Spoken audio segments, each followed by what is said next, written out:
Welcome to Whisky.com, where fine spirits meet. My name is Horst Lüning. I'm the senior taster of Whisky.com, and today we have a special, very special whiskey here. Our cask, it's called Einhorn, the unicorn. Einhorn is German, and this is your special personal whiskey. You had the Whisky.de Malt by Horst Lüning, which you created, and then I came up with the Highland Cattle, and they both ran pretty well. And now I thought, let's have a smoky one in the range as well, because yours is like a classical Highlander mild sherry in there. The Highland Cattle is really a lot of sherry, and this one is smoky with just a smidge or light sherry influences. It's officially a blended malt Scotch, and it's only bottled by us, only sold by us.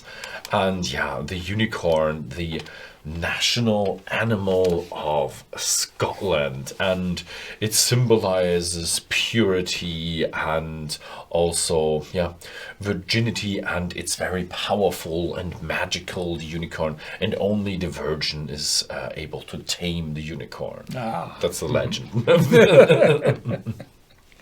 It's uncolored, natural, not chill filtered, and 46% ABV. So we just thought about, this is a whiskey that is meant to be enjoyed. It's not that expensive, but it's meant to be enjoyed by an expert as well. And actually, I got pretty good reviews in our shop, 4 stars, 24 reviews. So this is quite good for a whiskey that is already in, I don't know how long do we have it already, like a year or something like that.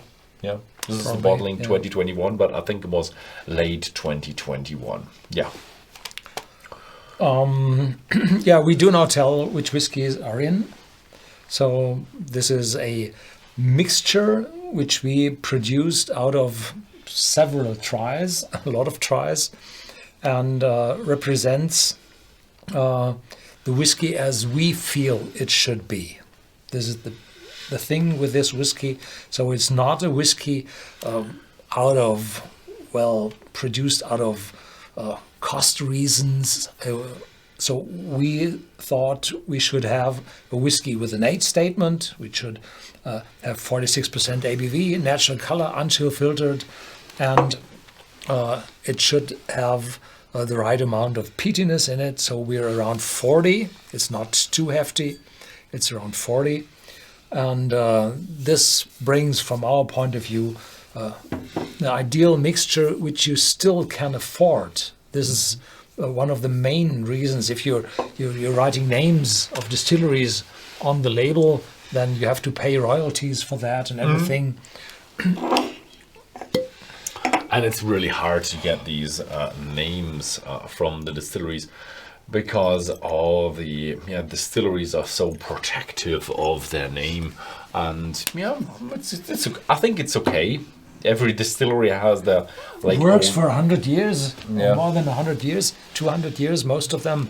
So they have to protect their names, but to have a real value for the customer, you don't need the names. So a blended whiskey is also something really nice, but you have to have blended malt. Blended malt, sure.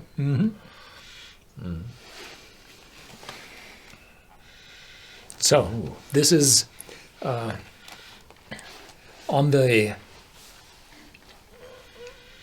this is just on the limit. It's neither on the side for this dry bonfire, nor on the side of the medicinal phenolic stinky side.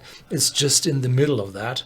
So it's a massive smoky, but not stinky. It was a very, really would like to have it that way.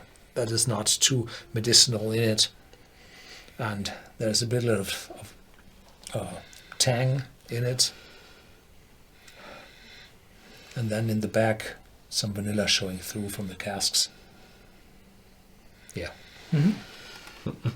Interesting what you say, because I was actually going for medicinal. I think it has a bit of a medicinal character to it, but it's not overwhelming. It still has some marine influence, but it doesn't have that.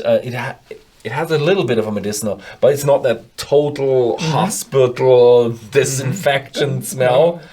And it's pretty dry as a bonfire. I would say yes, bonfire near the sea, and a little bit of vanilla character. So it's a pretty light, heavy, smoky whiskey, I would say. Pretty light, heavy, smoky. Yeah. Light as in flavor, and smoky is pretty. So the smoke is very intense. Yeah.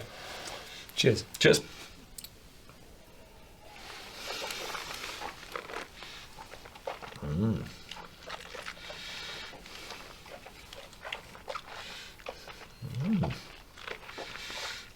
That's really good. Who made it? You was it. So if you have that whiskey, not for a year.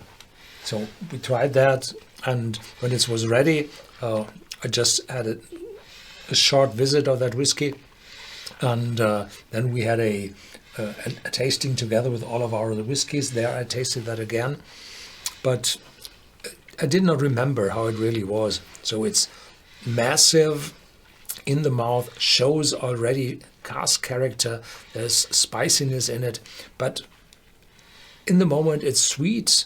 There's vanilla and caramel in it as well. So it's quite complex. So there's a little bit of sherry note in it, gives it a little bit of smoother character. Yeah. And the spiciness in the end, it's just the right aftertaste. Bit more intense than I remembered. Yeah. When you have it in your mouth, it just hits you. Maybe I just compare it too much to the Highland Cattle, because it's like the polar opposite of that, because it's fresh, it has a lot of smoke in it, compared with that nice bit of a bourbon character. The sherry influence is very light for me today. Very light. Very light. I have a bit of a spiciness in there that I didn't have in my nose, and it's I don't want to go like, oh, I love it because it's my creation, and you don't praise yourself too much. But still, if I have it, it's one of, because I like it. I like stuff that I can't have like all the time. This would be for an everyday dram, would be a bit too intense for me. If you'd have like 1 or 2 glasses of that, then you'd be maxed out with your smoke. And the spiciness in the aftertaste. It's like ginger. Yeah. So, wonderful piece. And unfortunately, probably not available in your country. Yeah, I'm sorry about that. Yeah, it is only available in Germany and Austria so far. maybe it will be available at some point of time in your country. Yeah, so that was it with the Unicorn, or the Einhorn 10 years. Thank you very much for watching, and see you next time.